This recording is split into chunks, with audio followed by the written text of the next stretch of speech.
So hi guys, நான் உங்களிடத்துல இந்த பாணி. இன்னைக்கு த லாஸ் ஆஃப் தி ஸ்பிரிச்சுவல் புத்தகத்தினுடைய 37வது பாகத்தை பார்க்க போகிறோம். நேற்று வந்து ப்ரேயர், ஸோ வழிபாடு அப்படிங்கிறது எப்படி பண்ணணும், அதனுடைய முக்கியத்துவம் என்ன அப்படிங்கிறதெல்லாம் பார்த்துருந்தோம். இன்றைக்கி அதனுடைய தொடர்ச்சி. ஸோ அந்த ப்ரேயர் அப்படின்னு சொல்லக்கூடிய அந்த தலைப்பு வந்து இன்றைக்கி முடியுது.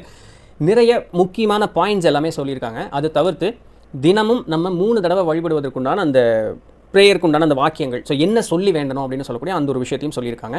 ஸோ இது எந்த விதமான ஒரு மத சார்பானதும் கிடையாது, பொதுவான ஒரு வேண்டுதல். நான் சொல்லக்கூடிய ஒரு வார்த்தை அதில் இல்லைன்னு பாருங்களேன். ஸோ அந்த மாதிரி ஒரு விஷயத்தையும் சொல்லியிருக்காங்க. ஸோ இந்த செய்திகள் எல்லாத்தையுமே நீங்கள் நம்ம வீடியோவில் பார்த்தலாம். ரைட்.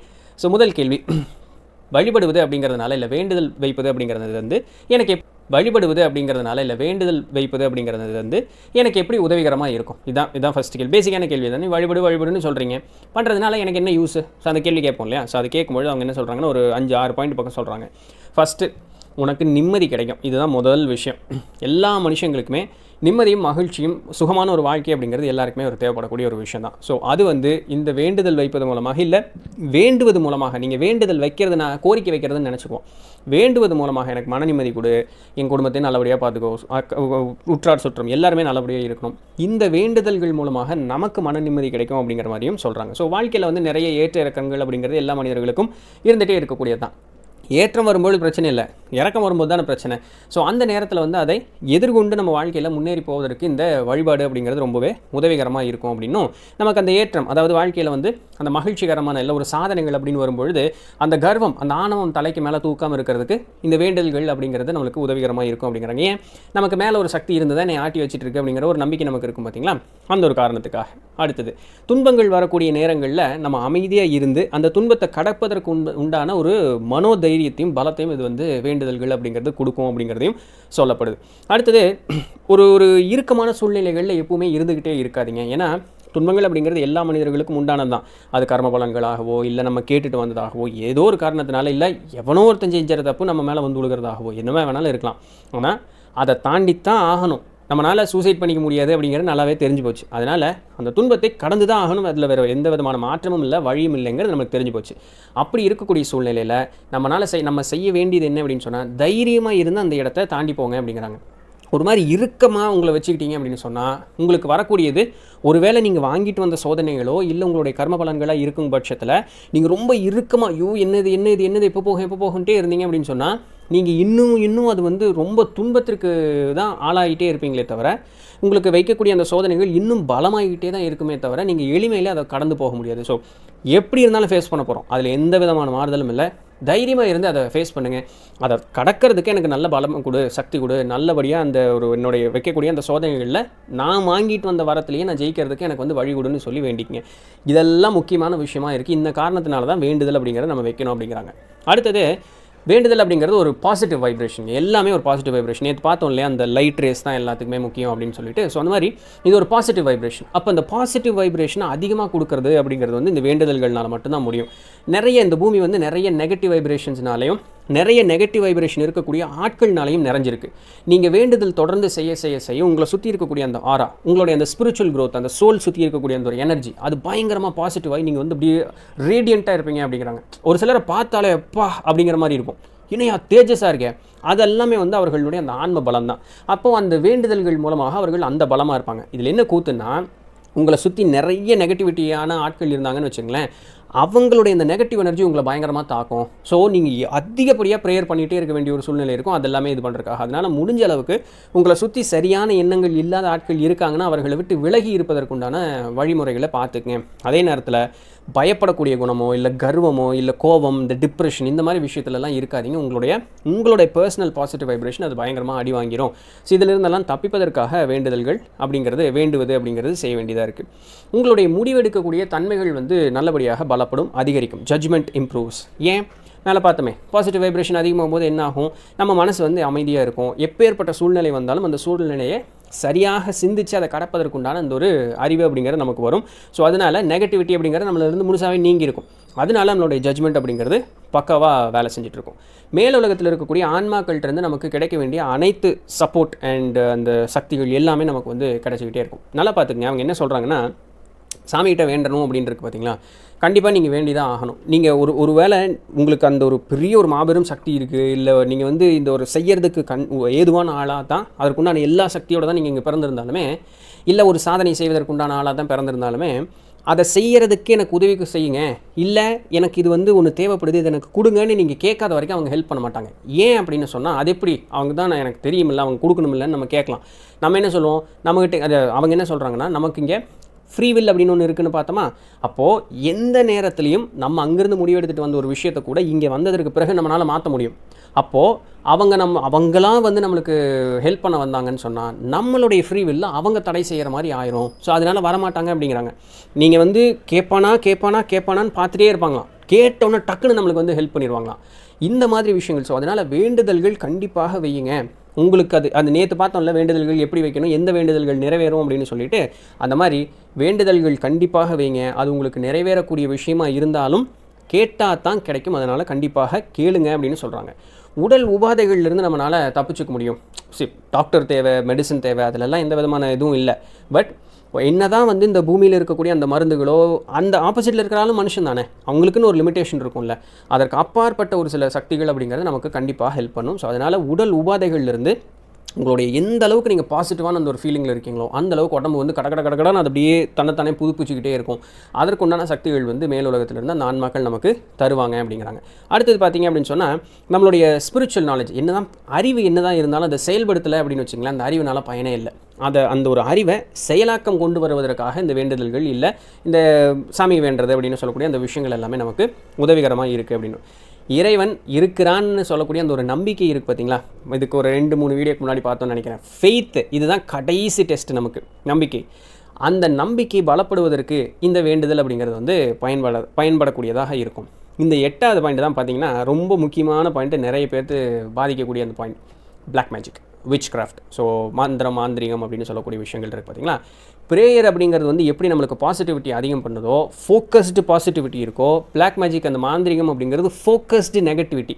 யாரோ ஒருத்தங்க கம்ப்ளீட்டாக நெகட்டிவிட்டி நம்ம மேலே தள்ளுறது தான் வந்து அந்த பிளாக் மேஜிக் அப்படின்னு சொல்லக்கூடிய, ஸோ மாந்திரிகம் அப்படின்னு சொல்லக்கூடிய அந்த விஷயங்கள். இதை மனம் சலனப்படாமல் துன்பம் வந்துருச்சுன்னு தெரிஞ்சாலும் கூட இறைவன் மேலே நம்பிக்கை வச்சு, எனக்கு இந்த இடத்துல இருந்து கடந்து போகிறதுக்கு, இந்த ஒரு சூழ்நிலையிலேருந்து கடந்து போகிறதுக்கு எனக்கு வழிகாட்டுங்க அப்படின்னு சொல்லி தீவிரமாக ஒரே ஃபோக்கஸ்டாக நீங்கள் வந்து வேண்டுறீங்க அப்படின்னு சொன்னால் அவங்களுடைய ஃபுல் எனர்ஜி நம்மளுக்கு வரும். எப்பேற்பட்ட ஃபோக்கஸ்டு நெகட்டிவ் எனர்ஜி நம்ம மேலே இருந்தாலும் அது ஈஸியாக அடித்து ஒட்டச்சு தள்ளிட்டு போயிடும் அப்படிங்கிறாங்க. பல காலமாக இந்த ஒரு மந்திரமாயம் அப்படிங்கிறது வந்து இந்த பூமியில் இருந்துக்கிட்டே தான் வந்துக்கிட்டே இருக்குது. இது ஒரு நெகட்டிவிட்டி சூழ்ந்த ஒரு விஷயமா இருக்குது. காலங்காலமாக இது இருந்துகிட்டே தான் இருக்குது. இதிலிருந்து காலங்காலமாக மக்கள் தப்பிச்சுக்கிட்டும் இருக்காங்க. ஒரே வழியினால தான். யாரோ இன்னொருத்தரையும் நெகட்டிவ் பண்ண மாதிரி இன்னொருத்தர் பாசிட்டிவ், அவருடைய ஃபோக்கஸ்டு பாசிட்டிவ் நம்ம மேலே அனுப்ப முடியும். இருந்தாலும் கூட நமக்கு அந்த நம்பிக்கை இல்லை அப்படின்னு சொன்னால் அதுவும் கூட வேலை செய்யாது. நெகட்டிவ் தான் அதிகமாக வேலை செஞ்சுட்டே இருக்கும். ஏன், நம்மளும் பயந்துக்கிட்டே இருப்போம், நம்மகிட்ட நெகட்டிவிட்டி பூஸ்டப் பண்ணிட்டே இருப்போம். அப்போ நெகட்டிவிட்டி பயங்கரமாக வேலை செய்யும். ஸோ ஒரு பாசிட்டிவ் எனர்ஜி நம்மளுக்கு இன்னொரு ஆள் தரனாலும் அந்த இன்னொரு ஆள் நம்ம இறைவனாக நினச்சி மேலே இருக்கவங்கள்ட்ட வேண்டிட்டு எனக்கு எல்லாத்தையும் நல்லபடியாக பண்ணி கொடுன்னு ஃபோக்கஸ்டு பாசிட்டிவிட்டி நம்ம க்ரியேட் பண்ணும்பொழுது இறையொருள் அப்படிங்கிறது ஈஸியாக நம்மகிட்ட வரும். இந்த மாதிரி மந்திரமாயத்துலேருந்து நம்மளால் இலகுவாக தப்பிச்சு வெளியே போயிட முடியும் அப்படின்னு சொல்கிறாங்க. இதெல்லாம் சொன்னீங்கல்ல, எவ்வளோ நேரம் வேண்டணும்? அடுத்தாலும் நம்மளால் கேட்போம்ல, வேண்டுன்னு சொன்னால் நல்லது நடக்கிற வரைக்கும் வேண்டணும்னு நம்மளுக்கு யோசிக்க மாட்டாங்க. எவ்வளோ நேரம் வேண்டணும்? நேரம் காலம் அப்படிங்கிறது இங்கே கிடையவே கிடையாது. நீண்ட நேரம் வேண்டுனா தான் வந்து அவன் நல்லவன், இறைவனுடைய அருள் வந்து நீண்ட நேரம் வேண்டுனா தான் கிடைக்கும், அப்படி எல்லாம் ஒன்றும் கிடையாது. மன சுத்தம் அப்படிங்கிறது அந்த இடத்துல ரொம்ப முக்கியமான ஒரு விஷயமாக இருக்குது.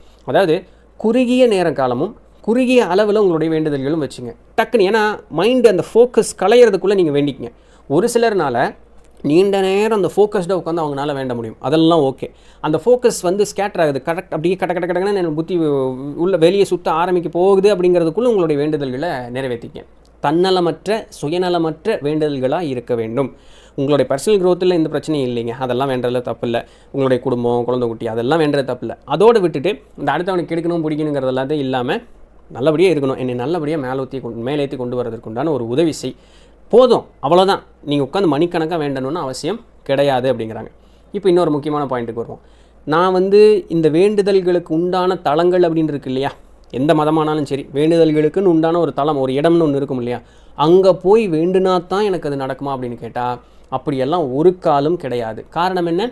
வேண்டுதல் அப்படிங்கிறது எல்லாமே எங்கேருந்து வருது? நமக்குள்ளேருந்து வரக்கூடியது. ஸோ இங்கே சுத்தம் இல்லை அப்படின்னு சொன்னால் புற சுத்தத்தில் ஒரு விதமான பயனும் கிடையாது. அப்போது நீ கோயிலுக்கு போய் வேணும்னா சரி, நிறைய பேர் அந்த குரூப் கவுன்சிலிங் மாதிரி தான் எல்லாரும் ஒரே இடத்துல சேர்ந்து ஒரே மனோநிலையில் இருந்து அங்கே அந்த இடத்துல வேண்டும் பொழுது அதனுடைய சக்தி கட்ட பயங்கர பாசிட்டிவாக அந்த இடத்துல இருக்கும். இதற்காகத்தான் கோயில்கள் அப்படிங்கிறது கட்டி வச்சது. இப்போ நான் சொல்லக்கூடிய விஷயத்தை அவங்க சொல்ல நான் சொல்கிறேன். இன்னைக்கு கோயிலில் யாரும் அந்த மாதிரி ஒரு நல்ல மனோநிலையிலலாம் யாருமே வர்றதும் இல்லை, யாருக்கும் கிடையவும் கிடையாது. ஸோ அதனால தான் என்னங்க கோயிலுக்கு போய் நம்மளுக்கு ஒன்றும் நடக்க மாட்டேங்குதுன்னு சொல்லக்கூடிய அந்த ஒரு பேச்சு அதிகமாகிட்டே போயிட்டே இருக்குது. பட் எனிவே இப்போ நம்ம திருப்பியும் சப்ஜெக்ட்டுக்குள்ளே வருவோம். அவங்க என்ன சொல்கிறாங்கன்னா, அதனால் கோயில்கள் இந்த ஒரு காரணத்திற்காக தான் கட்டப்பட்டது. ஆனால் நீ அங்கே போக முடியாத சூழ்நிலைகள் அப்படிங்கிறது வரலாம். அப்போல்லாம் என்ன பண்ணலான்னா, நீ இருக்கக்கூடிய இடம், உன்னுடைய வீடு, ஆஃபீஸு, ஸோ எங்கே இருந்தாலும் சரி, நீ இருக்கக்கூடிய இடத்துலேயே உன்னுடைய வேண்டுதல்களுக்கு உண்டான இடமா வச்சுக்கோ. ஆனால் என்ன, ஒரு தனிப்பட்ட ஒரு இடம் அப்படிங்கிறத அந்த வச்சுக்கோ. அந்த இடத்த வந்து நல்லபடியாக சுத்தபத்தமாக வச்சுட்டு அந்த இடத்த ஒரு ஆன்ம பலத்தோடு கூட்டி வச்சுக்கோ.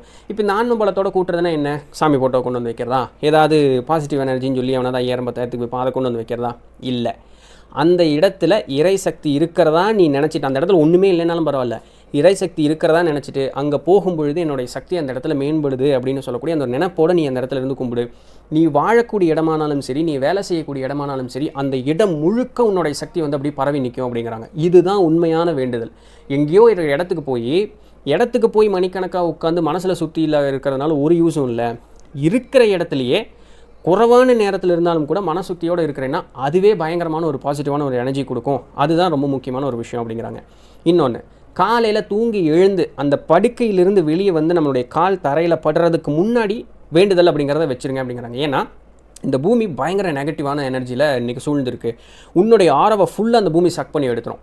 அதில் இருக்கிறதுக்கு வந்து ஒரு ப்ரொடெக்டிவ் லேயர் அப்படின்னு ஒன்று இருக்கணும்ல. ஸோ அதை வந்து உன்னுடைய முதல் காலை வேண்டுதலாக வச்சுட்டு அதற்கப்புறம் அந்த படுக்கையிலேருந்து காலை வெளியே எடுத்து வை அப்படிங்கிறாங்க. இதே போல் இரவு தூங்குவதற்கு முன்னதாக இன்றைக்கி நாள் எனக்கு நல்ல நாளாக கொடுத்தீங்க அப்படின்னு சொல்லி அதையும் வேண்டிக்கிட்டு நல்லபடியாக தூங்குறதுக்கு உண்டான வேண்டுதலையும் வச்சுட்டு இரவில் படுக்கிறதுக்கு போங்க அப்படிங்கிறாங்க. இதற்கு நடுவில் வந்து நீங்கள் அப்பப்போ நேரம் கிடைக்கும் போதெல்லாம் இறைவனை வந்து நன்றி சொல்லிவிட்டு உங்களோட வேண்டுதல்களை தொடர்ந்து நீங்கள் சொல்லிகிட்டே இருக்கிறது அப்படிங்கிறது ரொம்பவே நல்ல ஒரு விஷயமாகவும் இருக்கும்.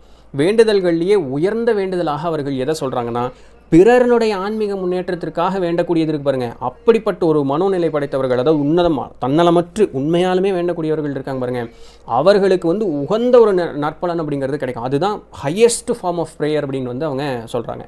இப்படியெல்லாம் இருக்கும்பொழுது நான் என்ன வேண்டணும் அப்படின்னு கேட்டால், இந்த இதில் வந்து இந்த ப்ரேயர் ஒன்று கொடுக்குறேன் பாருங்கள். இது அவங்க கொடுத்தது. இந்த வேர்ட்ஸ் எல்லாமே அவங்க சொன்னவாது ஒரு நாளைக்கு 3 தடவை அவங்க இந்த ப்ரேயரை சொல்கிறாங்க. ஸோ மேபி இப்படி வச்சுக்கலாம், காலையில், மத்தியானம், ராத்திரி இந்த ப்ரேயரை சொல்லுங்கள் அப்படின்னு சொல்கிறாங்க. இதில் என்ன பியூட்டி அப்படின்னு சொன்னால், இதில் எங்கேயுமே நான் சொல்லக்கூடிய அந்த ஒரு வார்த்தை இல்லவே இல்லை. ஏன், எல்லாருக்காகவும் வேண்டணும் அப்படின்னு சொல்லக்கூடியது தான் ஒரு மனிதனுடைய உண்மையான வளர்ச்சிக்கு உண்டான ஒரு முக்கியமான ஒரு விஷயம். ஸோ அதனால் எனக்கு வேணும்னு அந்த இடத்துல எதுவுமே கிடையாது, எல்லாருக்குமான பொதுவான ஒரு விஷயமாக தான் வேண்டியிருக்காங்க. அப்படி இருக்கும்பொழுது ஏன் ஈவில் அப்படின்னு சொல்லக்கூடிய அந்த ஒரு வார்த்தை அதில் வந்திருக்கு அப்படின்னு கேட்டால், லைவுங்கிறதனுடைய ஆப்போசிட் தான் ஈவில். ஸோ இந்த நெகட்டிவிட்டியை தள்ளிட்டு பாசிட்டிவ் வந்து என்னையும் என்னை சுற்றி இருக்கக்கூடிய எல்லாத்துக்கும் எனக்கு வேணும் அப்படின்னு சொல்லக்கூடிய அந்த ஒரு தேவைக்காக தான் அதை வந்து கொடுக்கப்பட்டிருக்கு. அடுத்தது பார்த்திங்கன்னா, please take us in your hands and guide us. ஏன் அந்த வாக்கியத்தை கேட்டாங்கன்னா, மனிதர்களுக்கு ஃப்ரீவில் இருக்குன்னு பார்த்தோம் இல்லையா, அப்போ என்னுடைய சொந்த ஃப்ரீவில்னால் இறைவனான உங்கள்கிட்ட நான் முழுசும் சரணாகதி அடைஞ்சு உன்னுடைய அருளை முழுக்க நான் ஏற்றுக்கிறதுக்கு நான் தயாராக இருக்கேன் அப்படின்னு. ஸோ என்னுடைய ஃப்ரீவில் முழுக்க நான் அதனால தான் நான் உங்கள்கிட்ட கொடுக்குறேன். ஃப்ரீவில் கொடுக்குறேன் இல்லை, என்னுடைய அந்த பத்திரத்தில் எழுதுகிற மாதிரி என் சுய இதோட அறிவோட நான் கேட்குறேன் அப்படிங்கிற மாதிரி. ஸோ அந்த மாதிரி இறைவன்கிட்ட வேண்டக்கூடியது. ஸோ அது ரொம்ப முக்கியமான விஷயம். ஏற்கனவே பார்த்தோம்ல, நம்மளுடைய ஃப்ரீவில் இருக்கக்கூடிய காரணத்தினால தான் நம்ம கேட்டால் தான் கிடைக்கும். அந்த ஃப்ரீவில்லை யூஸ் பண்ணி நான் உங்கள்கிட்ட கேட்குறேன், எனக்கு வந்து நீ அருள் செய்ய அப்படின்னு சொல்லக்கூடியதற்காக தான் அந்த வாக்கியம். கூட அந்த இட்டர்னிட்டின்னு ஒரு வாக்கியம் வருது பார்த்தீங்களா, லைஃப் லாங்காக இருக்கக்கூடிய அந்த ஒரு விஷயம் அப்படின்னு சொல்லிட்டு, அது எதற்காக, எந்நேரமும் சரி இந்த உடல் வேணால் அழியலாம், உடல் மாறி போகலாமா இருக்கும், ஆனால் ஆன்மாங்கிறது ஒன்று தானே. அந்த ஆன்மாங்கிறது இறைத்தன்மையோடு எப்பவுமே இருக்கக்கூடியது தானே. ஸோ ஆன்மாக்கு அழிவில்லை அப்படிங்கிறது தானே. எப்பொழுதும் நீ வந்து என் கூட இருந்து என்னை வந்து நல்லபடியாக முன்னேற்றி கொடுப்பதற்குண்டான ஒரு அருள் புரிய அப்படின்னு சொல்லியும் கேட்கறதுக்கு உண்டான இதுதான். அப்போ என்னென்னலாம் கேட்கணும், தனிப்பட்டு நம்மளுடைய எந்த ஒரு விஷயத்தையும் எதிர்கொள்வதற்குண்டான பலமும் நல்ல ஒரு ஆன்ம அறிவும் வேணும் அப்படின்னு கேட்கணும். அதற்கப்புறம் நம்மளுடைய குடும்பமும் நம்மளுடைய விருப்பப்பட்டவர்கள் வேண்டப்பட்டவர்களுக்கு வேண்டிக்கணும். பிறகு நம்மளுடைய சம்பந்தம் இல்லாத பிற உயிர்கள் அனைத்திற்குமே வேண்டிக்கணும். இந்த 4 விஷயத்தையும் தொடர்ந்து நம்ம தினமும் நம்மளுடைய ப்ரேயரில் இருத்தி வச்சுக்கிட்டே வரணும். ஸோ மனித வாழ்க்கையில் எக்ஸ்பெக்டேஷன்ஸ் எல்லாம் நம்மளை கீழே தள்ளிக்கிட்டே இருக்கும். ஹோப், நம்பிக்கை கண்டிப்பாக நடக்கும் அப்படின்னு சொல்லக்கூடியது நம்மளை வந்து மேல் உயர்த்தி கொண்டு போய்கிட்டே இருக்கும். இவ்வளவு தாங்க ப்ரேயர் அப்படின்னு சொல்லக்கூடியது. இதை சரியாக செஞ்சுட்டே வந்துட்டு இருந்தால் நம்மளுடைய வாழ்க்கையில் மேலே வந்துக்கிட்டே இருப்போம் அப்படின்னு சொல்கிறாங்க. இப்போ நம்ம இந்த காலகட்டத்தில் மேலேங்கிறது என்ன ஆகி போச்சு அப்படின்னு சொன்னால், பொருள் பலமும் பேர் பலமும் புகழ் பலமும் அதிகார பலமும் தான் மேலுக்கு வர்றது அப்படின்னு ஆகிப்போச்சு. உண்மையாலுமே வந்து மனிதனுடைய முழு சமுதாயம் இந்த பூமிக்கு வர்றதுக்கு உண்டான காரணமே மேல்நிலை அப்படிங்கிறது ஆன்ம முன்னேற்றத்திற்குண்டான மேல்நிலையை தவிர மித்தபடி வேறு இந்த உலக வாழ்க்கையில் இருக்கக்கூடிய மேல்நிலைகள் கிடையாது. ஸோ அதை என்றைக்குமே மனசில் வச்சுக்கிட்டு வழிபாடு அப்படிங்கிறத தவறாமல் தொடர்ந்து செஞ்சுக்கிட்டே வந்துகிட்டே இருங்க. நம்பிக்கை, ஃபெய்த்து, அதுதான் முக்கியமான கடைசி டெஸ்ட்டு. எல்லாத்துலேயும் ஜெயிச்சு அதில் தோத்துட்டோம்னா அதில் ஜெயிக்கிறதுக்காக திருப்பி இங்கே கீழே வர வேண்டியிருக்கும். ஸோ நம்பிக்கையோடு இருங்க. இந்த செய்தி இன்றைக்கி உங்களுக்கு விருப்பப்பட்ட மாதிரியும் ஒரு இன்ஃபர்மேட்டிவாக இருந்திருக்கும் அப்படின்னு நம்புகிறேன். நாளைக்கு வண்டியில் சந்திப்போம். அதுவரையும் தொடர்ந்து இருந்தீர்கள். நான் உங்களுக்கு நன்றி.